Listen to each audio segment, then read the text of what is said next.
Buenos días, Puerto Súbelo, Rico. dímelo. ¿Qué ha pasado, corillo? Bienvenidos al cuarto episodio de esta cuarta temporada de Opinión Borincana, comentando lo último. Y les habla el que los acompaña semana a semana, su amigo el Johan. Y me acompaña el caudillo de Cuamo, el gran Will J. Dímelo. Todo bien, ¿Qué ha gracias a pasado, Dios. Puerto Rico? ¿Cómo ha estado? ¿Cómo ha estado la semana, Will No, J? Rapidito. todo bien, gracias a Dios. De aquí para allá, de allá para acá, tú sabes, dando cantazos por ahí. Eso así, haciendo pacre, siempre haciendo pacre. Eso Sí, es súper sí, importante. Saludos, estamos aquí desde el estudio RTZ acá, que agradecido nuevamente a Radamé y al equipo de RTZ por la oportunidad que nos dan Por de el espacio. producir otro episodio aquí con ustedes. Hoy el tema es súper interesante, es un tema que he querido hace tiempito traer. Y es un tema que está vigente hace años, ¿ok? No es algo nuevo de ahora, pero es un tema que va evolucionando y que se le sigue añadiendo capas nuevas. Evolucionando para mal, para completar. Lamentablemente. Evolucionando para mal. Y estamos hablando nada más y nada menos que la crisis que está viviendo Venezuela y hablar un poco de lo último que está pasando y que nos afecta Así mismo es. de alguna manera, y es este bloqueo naval que tiene las fuerzas estadounidenses en las costas de Venezuela, en el Caribe, ya desde verano, desde septiembre que comenzó este operativo. ¿Verano por ahí Sí, fue? desde verano, pero en septiembre como que se moviliza incluso el portaavión Gerald Ford, que está por la zona, el portaavión. Sí, más metiendo avanzado. presión, como metiendo un poquito de presión. Un poquito ahí. de presión. Ahora mismo hay un asedio militar grande en Venezuela. Estamos hablando del portaavión, hay sobre 11 buques de guerra, hay sobre 20,000 efectivos en las costas. Se han movilizado hasta aviones F-35, helicópteros Osprey, aviones de sigilo. Hay incluso un bloqueo aéreo en Venezuela. Eso está cerrado, los cielos de Venezuela están cerrados. Incluso ya volar a Caracas, ya no hay casi vuelo a Caracas. Incluso Colombia es quizá de los poquitos países que restan que están saliendo vuelos directos a Venezuela, igual el gobierno de Colombia es afín a Venezuela. Pero también el cielo, incluso, para que vean lo delicado que está la situación, está cerrado. Hasta ahora, cómo ha funcionado este operativo militar en Venezuela, hasta el momento ellos están destruyendo lanchas que salen de las costas venezolanas. Han destruido sobre más de 20 lanchas y han fallecido sobre 28 lanchas. Y han fallecido sobre más de 100 personas. No solamente se limita en el Caribe, incluso en el Pacífico se expandió el operativo, ¿ok? Pero antes de llegar a ese bloqueo naval, incluso se han movilizado militares aquí en Puerto Rico. Hemos visto ejercicios militares. Al público, si se da la vuelta al puerto de Ponce, van a ver un buque de guerra. Los otros días fuimos con Suso, que nos acompañó, y se veían como 3 buques de guerra en las orillas del Mar de la Guancha. Que aquí en Puerto Rico se pueden familiarizar bastante con el tema porque lo estamos viendo. Y los que viven en Ponce van a ver incluso los vuelos de los helicópteros Osprey. Hay varios helicópteros en el aeropuerto de Mercedita. Ahora mismo hay bastante. La Roosevelt Road ahora se está utilizando más. Hay también un inventario y efectivos militares en Roosevelt Road. Si vas a Walmart o vas a tienda, va a haber bastante presencia norteamericana. Y es por lo que estamos viviendo de este suceso en Venezuela, que todavía no es escalado mayor a lo que estamos viendo de destruir lanchas. Y sabes que yo como, ¿verdad? Donde yo vivo, está cerca del campamento Santiago en Salinas. Sí. Yo en estos meses se ha visto un ruido en cuestión de helicópteros y una movilización que no se había visto anteriormente. Sí. ¿Sabes? Que eso también tiene que ver en relación a eso. Pero, importante, cómo se llega a esto. Cómo Venezuela y cómo esta situación... De malas decisiones, mala administración. Exactamente, porque esto no es de ahora. No. Como empezamos el episodio, Venezuela, yo te diría que esta decadencia y esta crisis comienza incluso desde que tú y yo nacimos. Tú y yo somos contemporáneos. Esto comienza en el 99, con la elección de Hugo Chávez. Y más allá de la elección de Hugo Chávez, las políticas que Hugo Chávez implementó en Venezuela. Hugo Chávez entra en medio, para un poquito de contexto en la historia de América Latina, entra en medio de una marea rosa en América Latina. ¿Qué es la marea rosa? Es el triunfo de gobiernos de izquierda y prosocialistas en América Latina. No fue solamente Hugo Chávez en Venezuela, estaba Lula da Silva en Brasil, estaba José Pepe Mujica en Uruguay, estaba Cristina Fernández de Kirchner en Argentina, estaba Evo Morales en Bolivia. O sea, que eran múltiples gobiernos de izquierda en la región que impulsaron esas políticas socialistas, que ellos mismos así lo llaman. No es invento mío y no es por yo ponerle una etiqueta a esas políticas. Ellos lo llamaron, incluso lo pueden buscar en Google, el movimiento del socialismo del siglo XXI.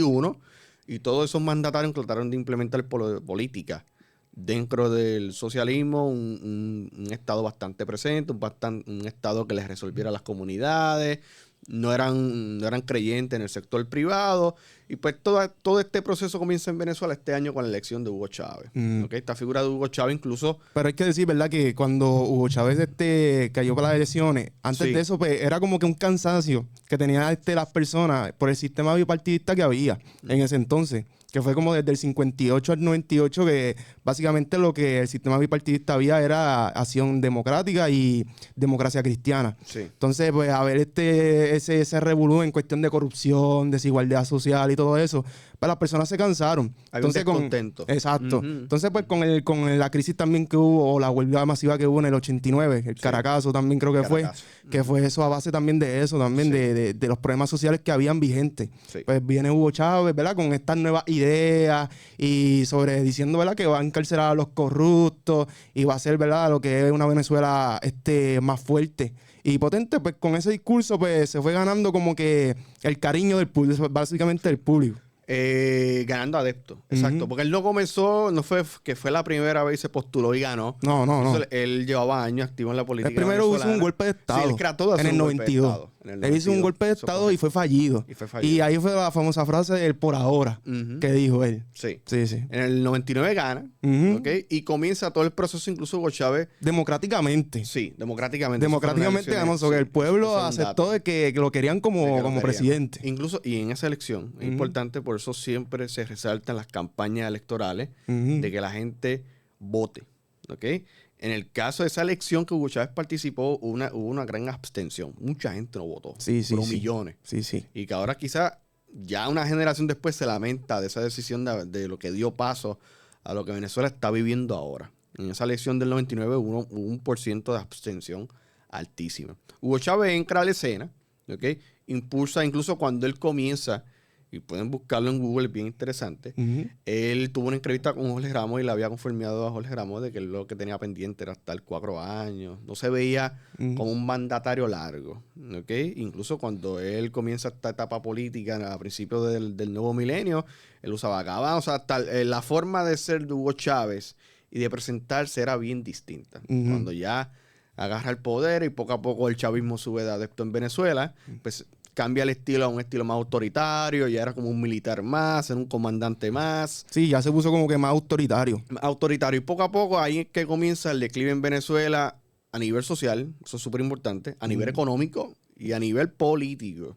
Y quiero comenzar con lo político, y son políticas que han continuado incluso después de Nicolás Maduro para acá. Cuando él estuvo en el mandato, creo que también tuvo 2 golpes. Trataron de hacer 2 golpes. 2 golpes. Que hubo una huelga que duró básicamente que 63 días. Sí.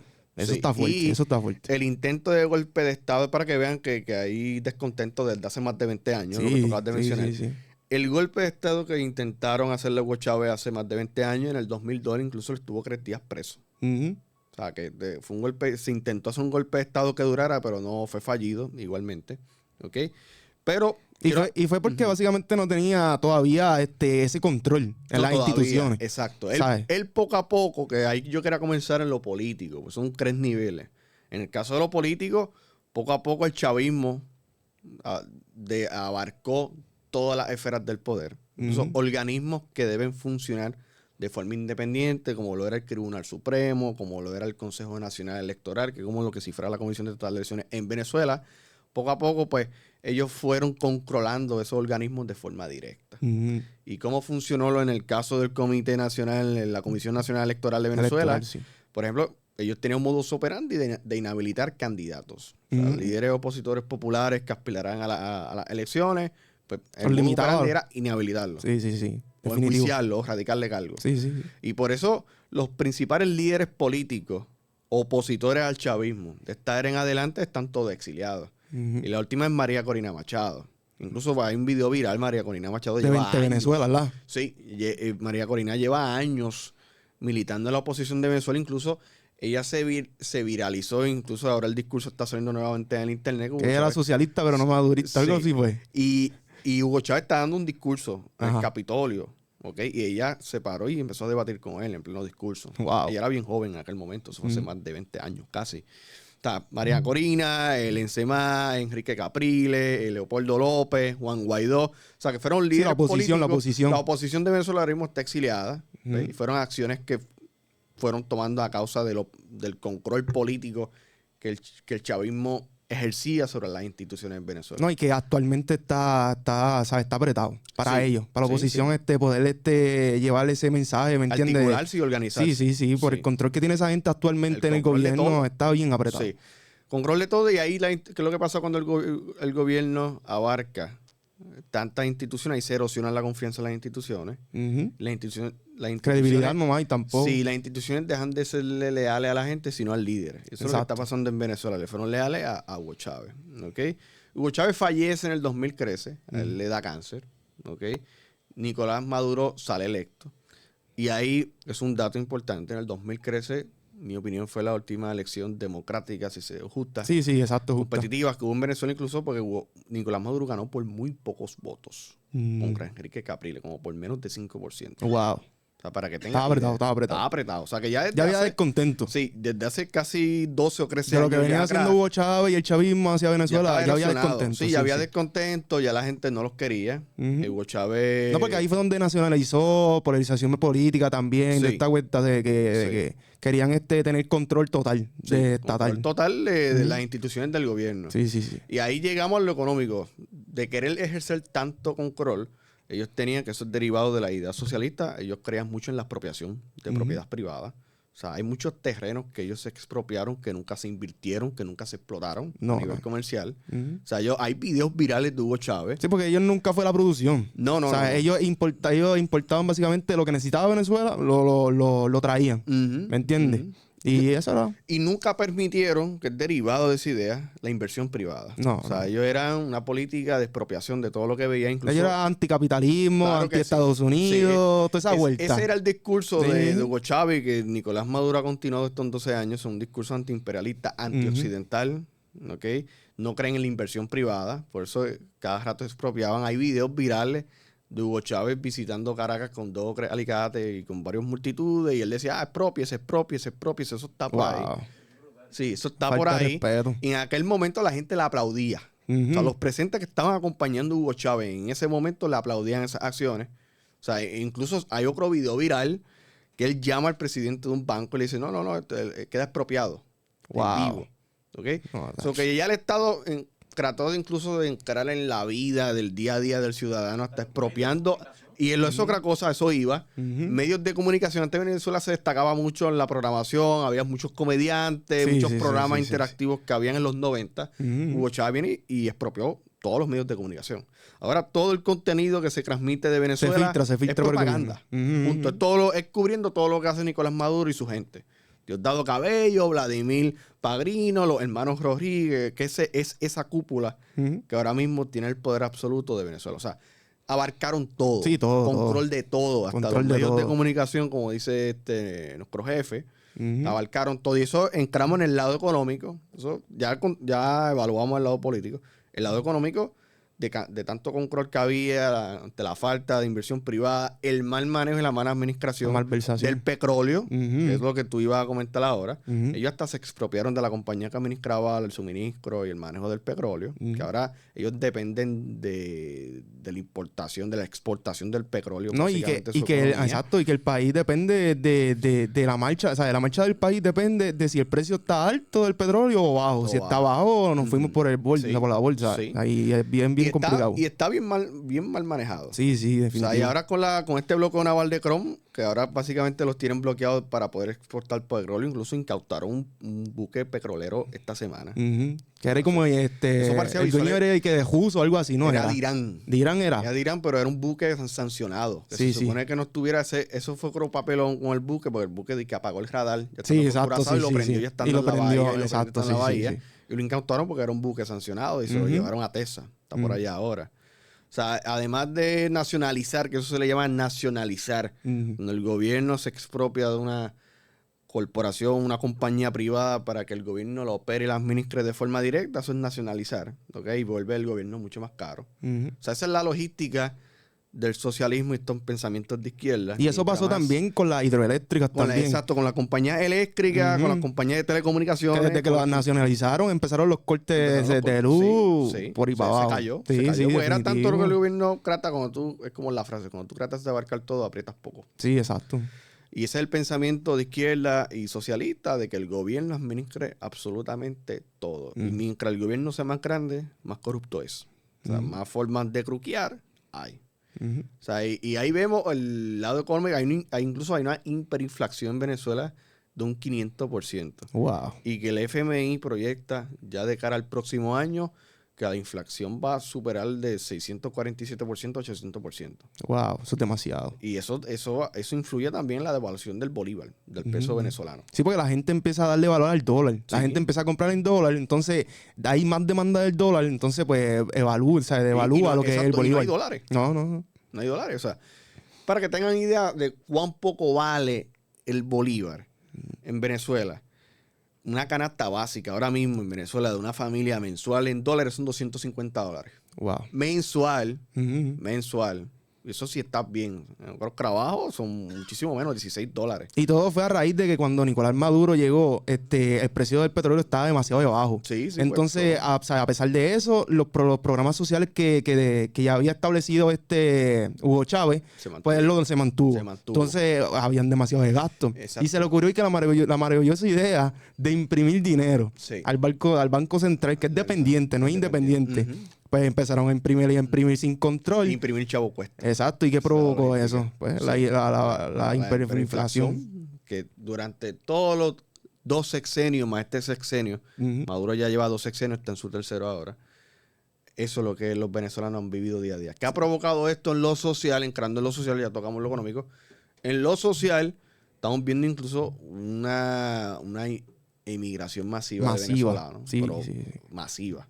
O sea, y se está yendo a la fuerza joven del país de 18 a 45 años. Es que ya no hay seguridad pública ni jurídica tampoco, ¿me entiendes? No hay nada. No. Y están emigrando a países como Perú, Colombia, Ecuador, Argentina. Yo me acuerdo cuando yo fui a Argentina hace 6 años, yo me topé con un venezolano. ¿Sí? Sí, y tú hablando con él y yo le recuerdo que le pregunté si realmente Venezuela estaba de malo, como decían los medios. Porque a veces uno duda a los medios, o sea, estos medios sensacionalistas que uno consume a veces. Y me dijeron, no, está peor. Wow. Está peor. Yo trabajaba en una gasolinera, así me dijo, no daba para ir, me tuve que ir. Wow. O sea, que tienen esa, y eso, al tú tener ese problema, eso afecta no solamente a Venezuela, afecta a la región completa de Sudamérica, de que tengan ese problema de que, este país no está administrando, o sea, tiene un desastre tan grave. ¿Y quién diría que para su tiempo le decían la perla de Sudamérica? Así mismo es. Hubo un tiempo, hay visuales, o sea, estos visuales ahora se están yendo viral en las redes sociales, en los reels, en los TikToks, en los shorts de YouTube, de cómo Venezuela era en su época, Martín, sí. Los años eran 80. ricos en plata, cobre, creo que era, y también Caracas, diamantes. Hay visuales de Caracas que parecía Miami. Wow, sí. O sea, que daba gusto en ese momento ir a Venezuela.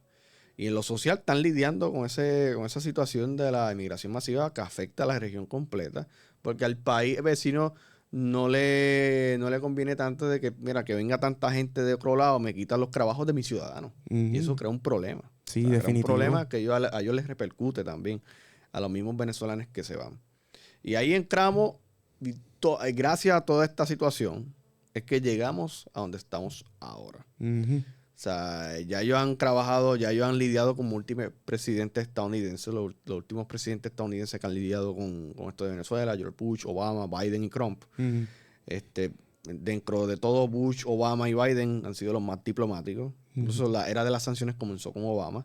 Pero el presidente que ha sido bastante rígido y que ha tratado de impulsar un cambio en Venezuela ha sido Donald Trump. Eso hay que hacer claro en eso. Sí. Incluso en el primer mandato de Trump, el mandato del 17 al 21, él reconoció a Juan Guaidó en su momento en el 2019 como presidente legítimo de Venezuela.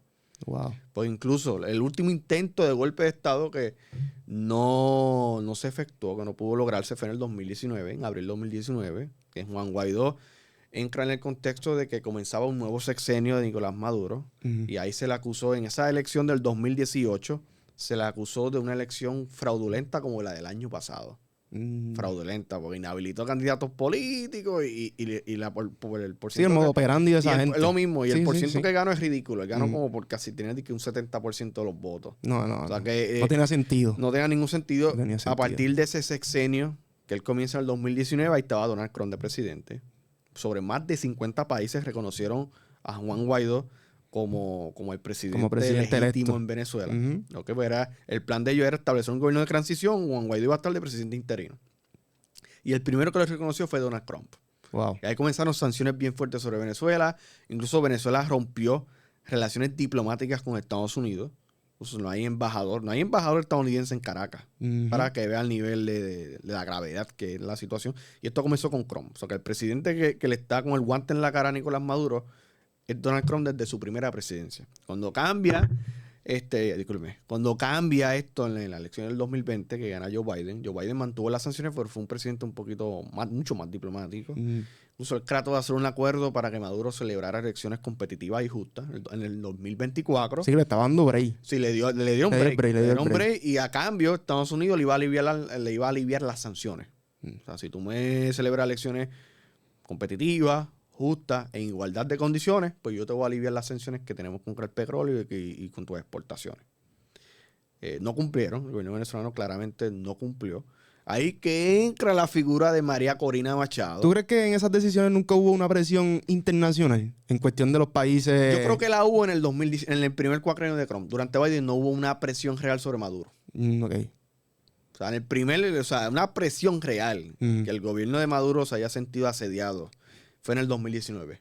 Estuvieron a punto de hacer un golpe de Estado en abril y no se dio. Aquí, nuevamente, en el 2024, que estaba el presidente Biden y su administración, le prometen aliviar las sanciones si se celebraba elecciones en igualdad de condiciones, justas y competitivas. Eso no se dio. Ahí que entra, como estaba diciendo, María Corina Machado.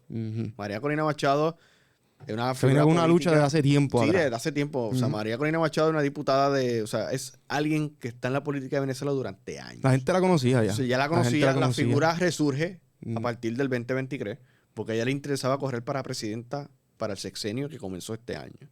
¿Ok? Nuevamente, el Consejo Nacional Electoral la inhabilita. La inhabilita. Incluso a ella tiene cargos. O sea, a ella le erradicaron cargos. A ella la están buscando para meterla presa. Eran como 30 años que le querían dar. Sí. Por traición a la patria. Sí. Okay, ella no hizo absolutamente nada. No la inhabilitaron. Ella trató de inscribir a una mujer que se llama Corina Lloris. Una persona mayor, una escritora, una poeta. Tampoco el gobierno la dejó correr.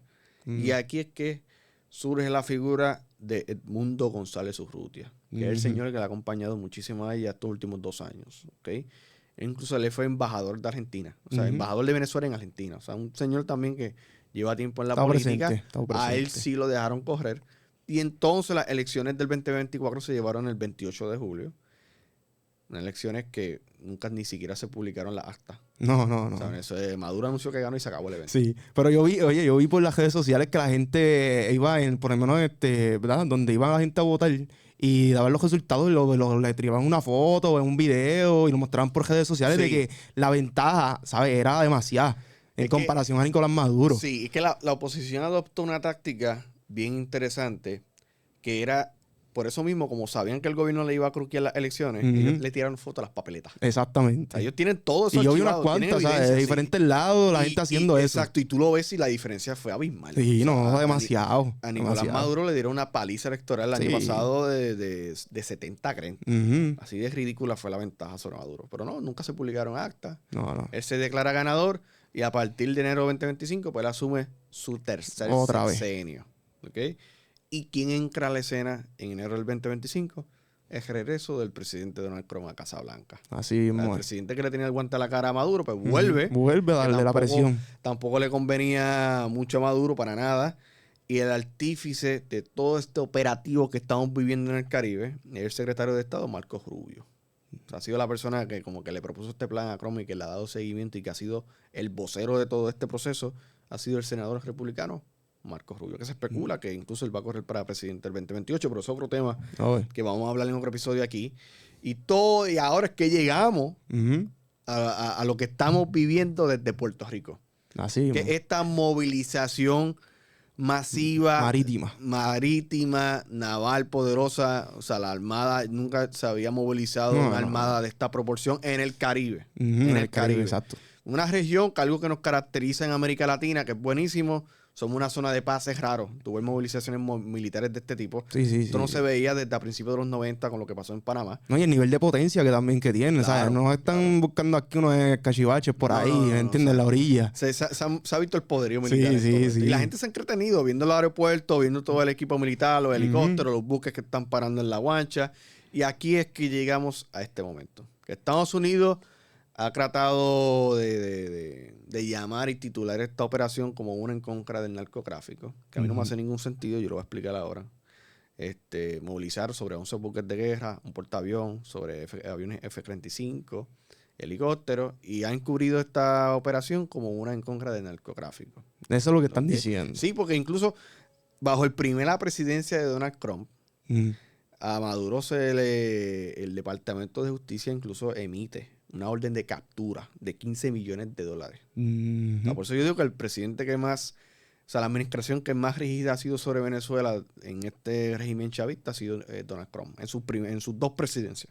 O sea, en la primera, con lo que el apoyo a Juan Guaidó y el intento de golpe de Estado y la orden de captura en contra de Nicolás Maduro por 15 millones. En esta segunda administración, este primer año del segundo mandato, el dinero, la cuantía que ofrecen por la captura de Maduro sube, ya no son 15, ahora son 50. Ahí estaba, ¿sabes? Estaba otra persona también, no me acuerdo bien, un calvito de él. Exacto, no es Maduro nada más. No, había unos cuantos ahí. Sí. Estaba Diosdado el cartel de los soles. Sí. Ellos se están dejando llevar por eso. El cartel han designado a Nicolás Maduro como jefe del cartel de droga, cartel de los soles. Y bajo todo eso ha sido el casus belli que Estados Unidos ha movilizado todo este aparato militar en el Caribe. ¿Ok?